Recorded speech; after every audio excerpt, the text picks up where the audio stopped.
মাঝখানে আমি একবার ঢাকা খুলে ওপর থেকে কয়েকটা কিশমিশ দিয়ে দিয়েছিলাম, যেটা আর দেখানো হয়নি। দেখুন ছুরির গাটা একদম পরিষ্কার বের হয়েছে, মানে কেকটা কিন্তু কতটা নরম হয়েছিল।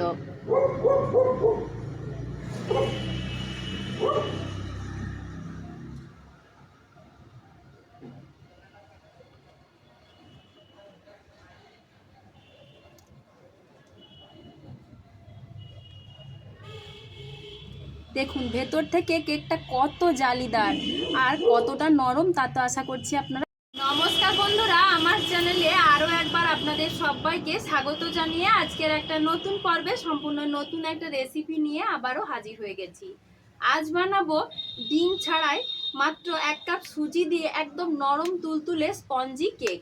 অনেকেই কিন্তু ডিম ছাড়া কেক খেতে চায়, কিন্তু দোকানে অনেক সময় ডিম ছাড়া কেক পাওয়া যায় না বলে খেতে পারে না। তবে খুব সহজে কিভাবে বাড়িতে আপনারা এই কেকটা বানিয়ে নিতে পারবেন সেটাই আমি আজকে আপনাদের সাথে শেয়ার করব।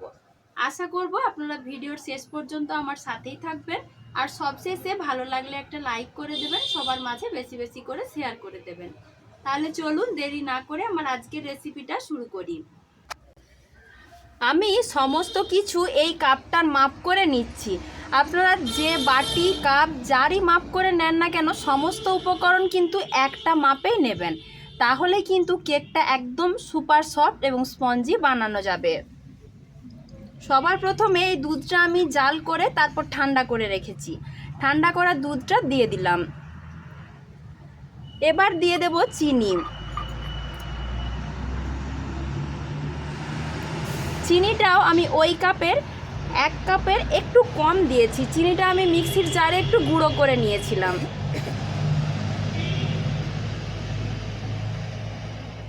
এবার লাগবে সুজি। সুজিটাও আমি মিক্সির জারে একটু গুঁড়ো করে নিয়েছি, এতে করে সুজিটা খুব সহজেই কিন্তু গলে যাবে, সেই জন্য আমি এর মধ্যে একটু গুঁড়িয়ে নিয়েছি। চাইলে আপনারা না গুঁড়িয়েও দিতে পারেন। সুজিটাও এই মেজারিং কাপটার মাপ করে 1 কাপ নিয়েছি।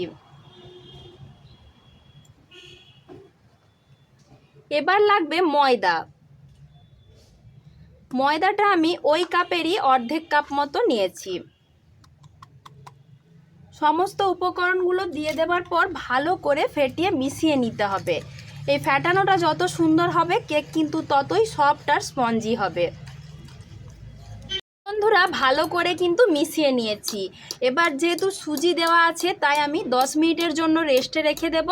10 মিনিটের মধ্যে সুজির দানাগুলো কিন্তু ভালোভাবে ফুলে যাবে। আমি ঢাকা দিয়ে একটা অন্যদিকে রেখে দিচ্ছি।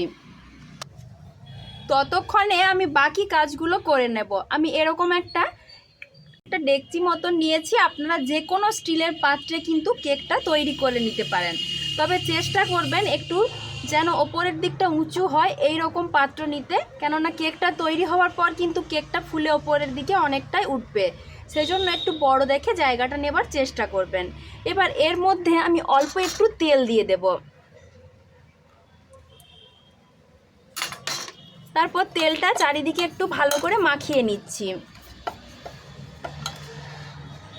আর আমি এই পাত্রটার মাপ করে আগের থেকে একটা সাদা কাগজ কেটে রেখেছিলাম, সেটা এখানে দিয়ে দেব। এতে করে কেকটা তৈরি হবার পর কিন্তু খুব সহজেই কেকটা বাইরে বার করে নেওয়া যাবে।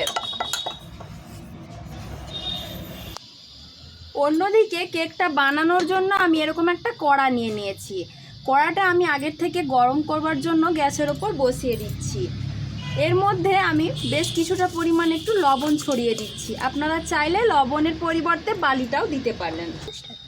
এবার লবণটা এভাবে চারিদিকে একটু ছড়িয়ে দিতে হবে। তার উপর এরকম একটা স্ট্যান্ড বসিয়ে দিচ্ছি, দিয়ে একটা ঢাকা দিয়ে আমি এটা কিছুক্ষণের জন্য ভালোভাবে গরম করতে ছেড়ে দেব। অন্যদিকে আমি এখানে আরেকটা বাটি নিয়ে নিয়েছি, তার মধ্যে খুব সামান্য পরিমাণ একটু দুধ দিয়ে দেব। এবার দিয়ে দেব বেকিং পাউডার আর বেকিং সোডা। একটা চামচ মাপ করে 1 চামচ আমি প্রথমে নিয়ে নিচ্ছি বেকিং পাউডার।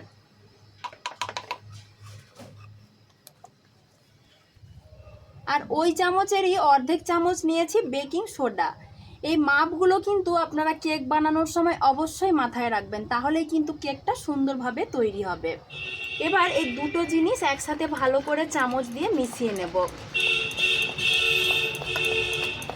এটা মেশানোর সময় দেখবেন একদম ক্রিমের মতো একটা ফোমিং মতো ব্যাপার এসে গেছে। এই দেখুন কি সুন্দর দেখাচ্ছে না।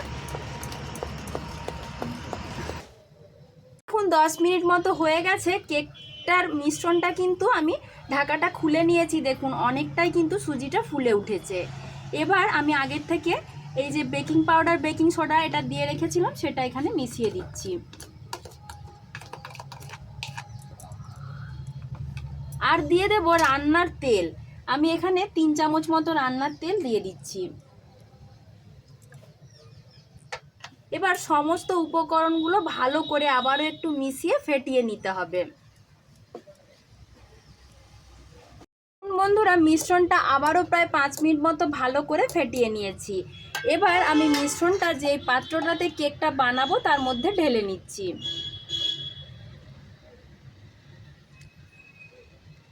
আপনারা আশা করি ব্যাটারের ঘনত্বটা দেখে বুঝতে পারছেন, খুব বেশি পাতলাও হবে না আবার কিন্তু খুব বেশি গাঢ়ও হবে না। এই রকমভাবেই কিন্তু মাপগুলো ঠিকঠাক রেখে যদি কেকটা বানান তাহলে আপনাদেরও বাড়িতে খুব সুন্দর কেক সহজে বানিয়ে নেওয়া হবে। ততক্ষণে কড়ার মধ্যে এটাও কিন্তু খুব সুন্দরভাবে গরম হয়ে গেছে। এবার সাবধানে কেকের পাত্রটার মধ্যে বসিয়ে দেব।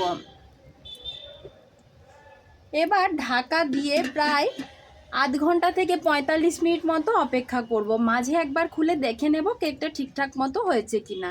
ফিরে আসছি আধ ঘন্টা পর। ঘড়ি ধরে প্রায় 35 থেকে 40 মিনিট মতো কেকটা বেক করে নিয়েছি। এবার ঢাকাটা খুলে আমি দেখে নেব। এর মাঝখানে আমি একবার ঢাকা খুলে ওপর থেকে কয়েকটা কিশমিশ দিয়ে দিয়েছিলাম, যেটা আর দেখানো হয়নি। দেখুন ছুরির গাটা একদম পরিষ্কার বের হয়েছে, মানে কেকটা কিন্তু বেক হয়ে গেছে। এবার আমি গ্যাসটা বন্ধ করে দেব।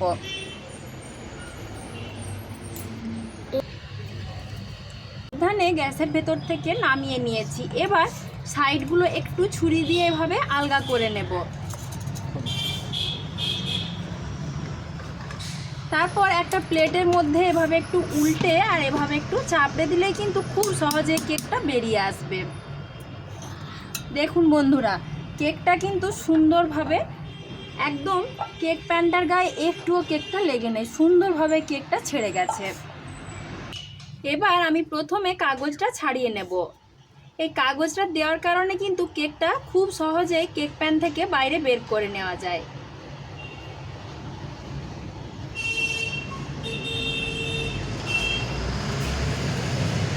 তো দেখুন বন্ধুরা কেকটা কতটা সুন্দর হয়েছে আর কতটা ফুলেছে সেটাও তো আশা করছি আপনারা দেখে বুঝতে পারছেন। এবার আমি কেকটা একটু কেটেও আপনাদেরকে দেখিয়ে দিচ্ছি।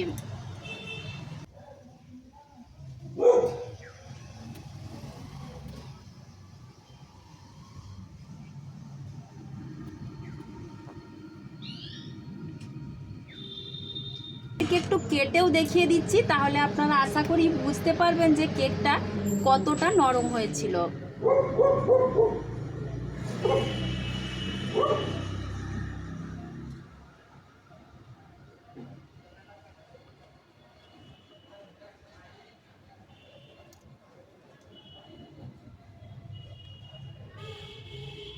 দেখুন ভেতর থেকে কেকটা কত জালিদার আর কতটা নরম তা তো আশা করছি আপনারা দেখেই বুঝতে পারছেন। ডিম ছাড়াও যে এত সহজে এত সুন্দর কেক বানানো যায় সেটা হয়তো অনেকেরই অজানা।